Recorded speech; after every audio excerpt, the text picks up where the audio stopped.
episode of At Ease No Media, where we discuss media related topics at ease. So this is the second episode of Indian Press Law, and today's topic of discussion is Press Council of India and related guidelines to journalistic ethics. So let's start.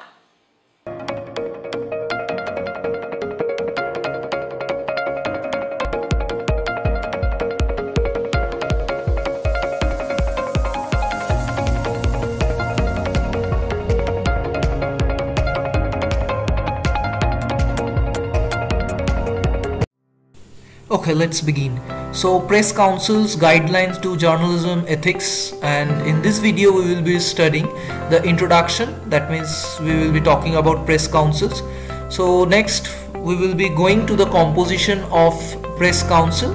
That means the members involved in Press Council.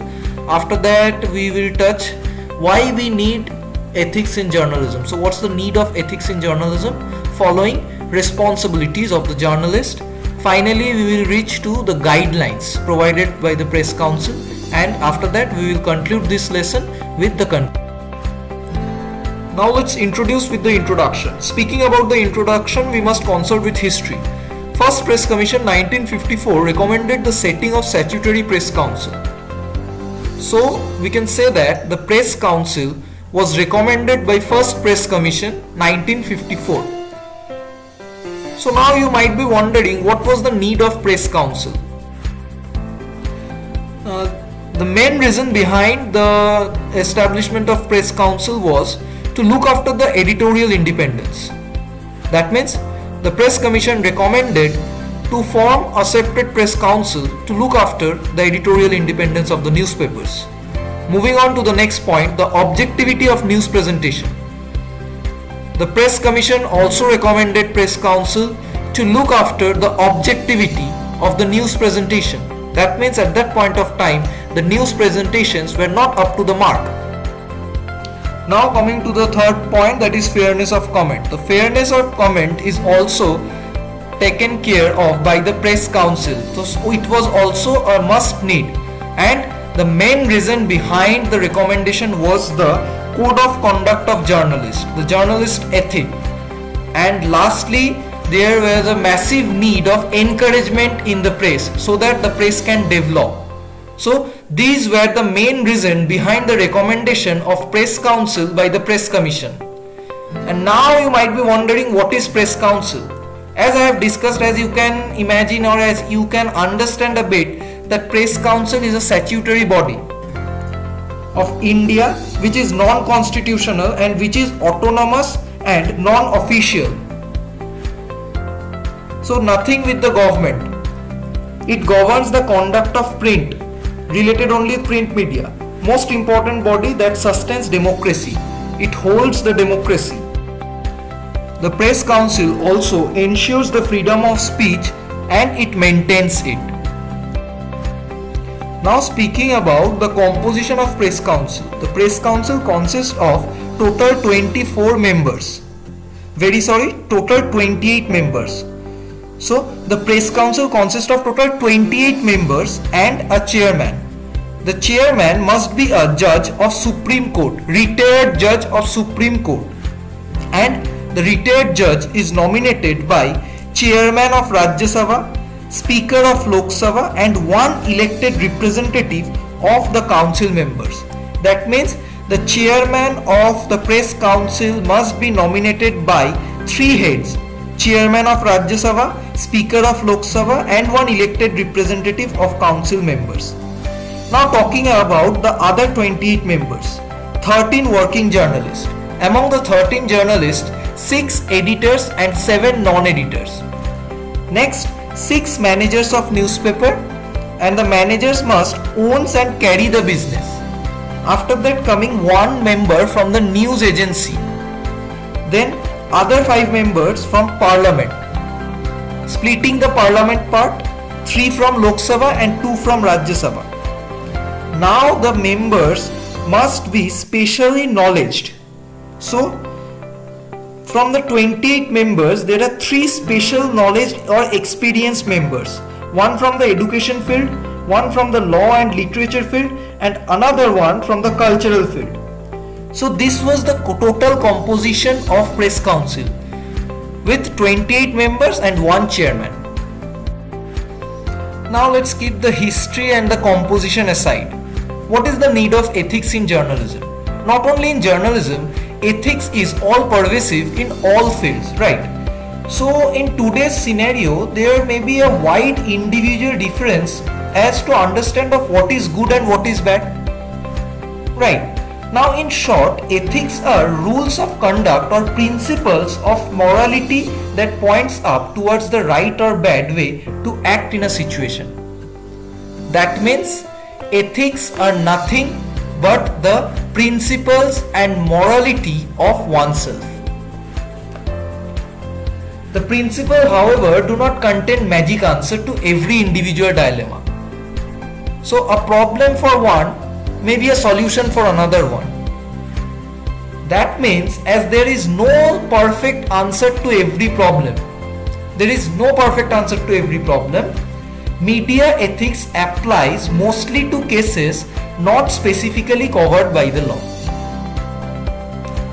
Now moving to the next part, the responsibility. So before going to the guidelines, let's understand what do we mean by responsibility of journalists.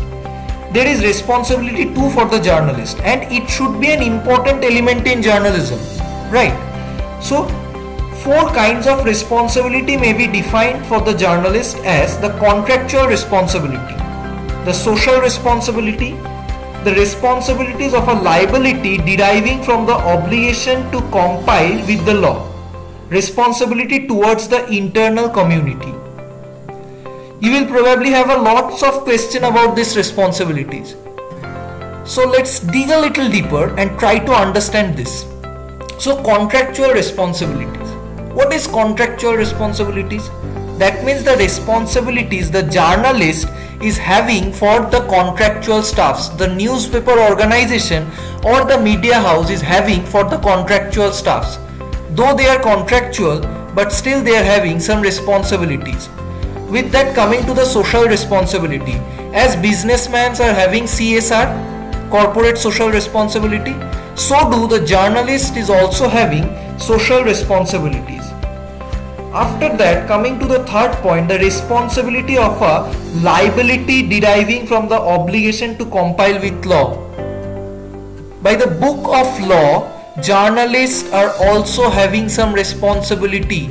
The responsibility to inform correct information, the responsibility to reply, the responsibility to provide the information at the right time, right? Now the last point, responsibility towards the international community. That means the journalist is also having a responsibility for the international community. Not only it's dealing with the local community, the journalist represents the whole country.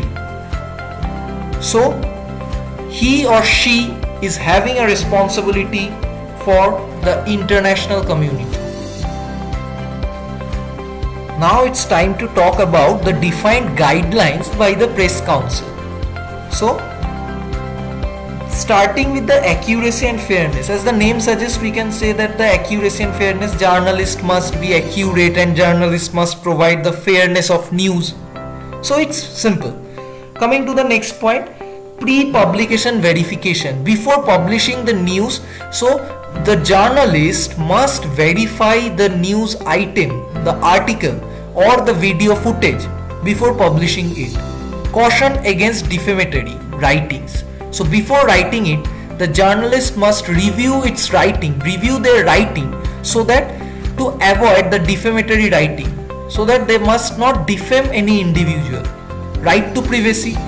Journalist must not interfere into someone's privacy. So the individuals, every citizen is having the right to privacy. So the journalist must keep in mind about the right to privacy of other individuals. Coming to the next point, recording of interviews and phones. The journalist must ask or seek permission before recording anyone's phone conversation or before recording an interview, before shooting an interview. conjecture, logical comment and fact. Journalist must not comment anything. The journalist must comment in terms of logical fact. The journalist must comment with logic. Moving on to the next point, that is newspaper or the journalist to eschew suggestive guilt. That means the journalist must deliberately avoid to suggest anyone's name, to disclose the name of the crime maker or the thief.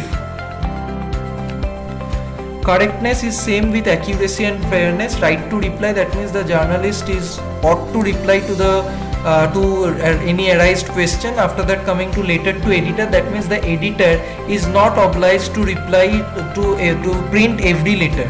Select and publish. The editor can select and publish according to the newsworthiness of that particular piece of article.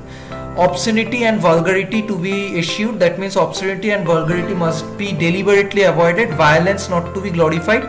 The reporter or the journalist must not glorify violences. Covering communal disputes or clashes. While covering communal disputes or clashes, the journalist must keep certain things in mind. The journalist must not hamper anyone's privacy. And moving on to the next part, headings not to be sensational. So while writing the headlines, it must not be sensational.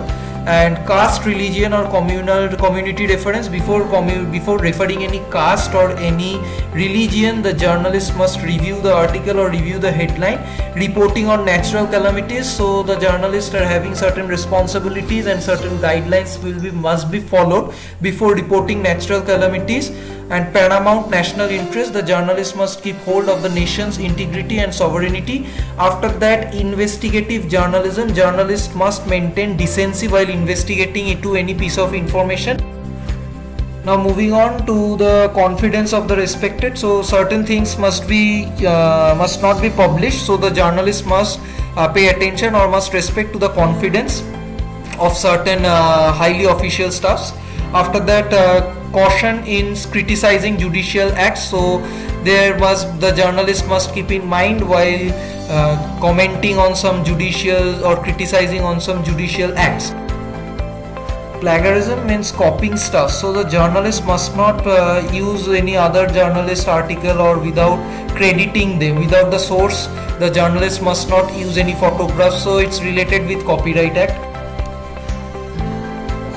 Unauthorized lifting of news means the journalist must not lift any unauthorized news, must not poke his or her nose into some unauthorized, unofficial stuff. Talking about the advertisement part, the journalist must distinguish between news and advertisement. So it's the responsibility of the ethical principle of journalists to distinguish both advertisement with news. Now we are coming to the end of this lesson. Over the years, philosophers have developed a number of general ethical principles that serves a guideline for evaluating our behavior. Now this guidelines is nothing hard and fast. This deals with individuals' behavior. These principles, however, do not contain magic answer to every individual dilemma, right? As there is no perfect to every problem, there always remains a vast area not covered by any legal regime. So the part which is not covered is dared by the individual knowledge, individual sense, individual responsibility. For example, there is no laid down law for the principles of objectivity and guidelines. No hard and fast rule is there. However, the facts themselves sometimes could lead to social conflict. To avoid this social conflict, every journalist must be ethically correct for the sake of this profession. So this is not just a profession, this is a service to the public, this is a service to the nation. Thus, each and every journalist must be ethically correct. Not only journalists, ethics is a all-pervasive term. In every profession, every individual must be ethically correct for a better tomorrow. Hey viewers, thanks for watching this video. If you like it, keep supporting.